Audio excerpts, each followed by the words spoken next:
दिल्ली विधानसभा चुनाव से जुड़ी बड़ी खबर निकलकर सामने आ रही है। आपने उम्मीदवारों की चौथी लिस्ट जारी कर दी है। तो चौथी लिस्ट में 38 उम्मीदवारों के नाम शामिल है। नई दिल्ली से चुनाव लड़ेंगे अरविंद केजरीवाल, वहीं कालकाजी सीट से चुनाव लड़ेंगे सीएम आतिशी, मंत्री सौरभ भारद्वाज ग्रेटर कैलाश से चुनाव लड़ने वाले हैं। तो बड़ी खबर आपको बता रहे हैं, दिल्ली विधानसभा चुनाव से जुड़ी इस वक्त की बड़ी खबर। आपने उम्मीदवारों की चौथी लिस्ट भी जारी कर दी है।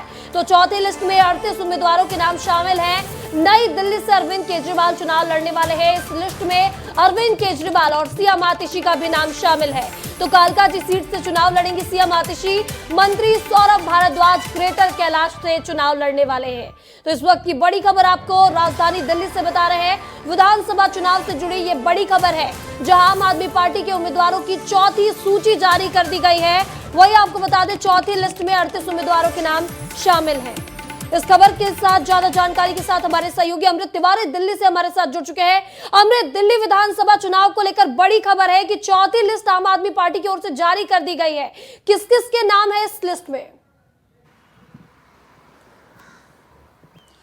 देखिए, फरवरी में दिल्ली विधानसभा चुनाव होने हैं और इसको लेकर के आम आदमी पार्टी ने 38 उम्मीदवारों की फाइनल लिस्ट जो है वो जारी कर दी है। इस लिस्ट में जो सबसे अहम बात है, इसमें जो आम आदमी पार्टी के कद्दावर नेता हैं उनके नाम शामिल है और इनमें से अधिकांश के जो टिकट हैं वो बदले नहीं गए हैं, सीटें बदले नहीं गई हैं।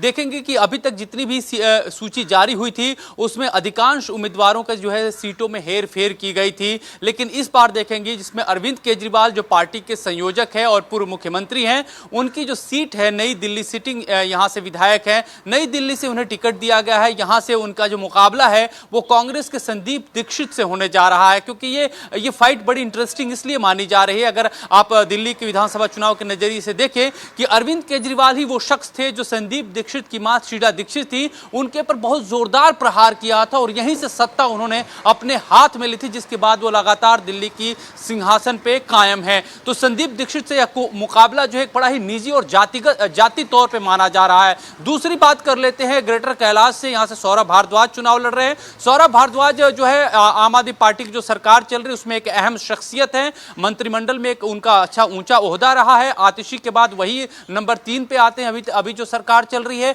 तो ग्रेटर कैलाश से वो लगातार चुनाव लड़ते रहे, इसलिए उन्हें दोबारा वहीं से टिकट दिया गया है। इसके अलावा आतिशी जो कि सिटिंग सीएम है, उनका जो कालकाजी सीट है वहां से फिर से उन्हें टिकट दिया गया है। और इसी तरह से देखेंगे सोमनाथ भारती, उनको मालवीय नगर से टिकट दिया गया है। तो सत्येंद्र जैन है, उनको शकूर बस्ती से टिकट दिया गया है। तो जितने भी आम आदमी पार्टी के बड़े नेता हैं उनके टिकट जो है सेम रखा गया है, उनके टिकट को नहीं बदला गया है, वो वहीं से चुनाव लड़ने वाले हैं। और खास बात इसमें और देखने वाली है कि इसको लेकर के आम आदमी पार्टी अब जो है अटैकिंग नजर आ रही है। दिल्ली में अरविंद केजरीवाल के घर पे बैठक हुई पीएसी की और इसमें इन 38 लोगों पे फाइनल जो है मुहर लगी और इसके साथ ही एक बयान भी जारी किया गया, सोशल मीडिया के थ्रू कहा गया कि देखिए हमने तो अपने उम्मीदवारों के जो है नाम ऐलान कर दिए 70 के 70।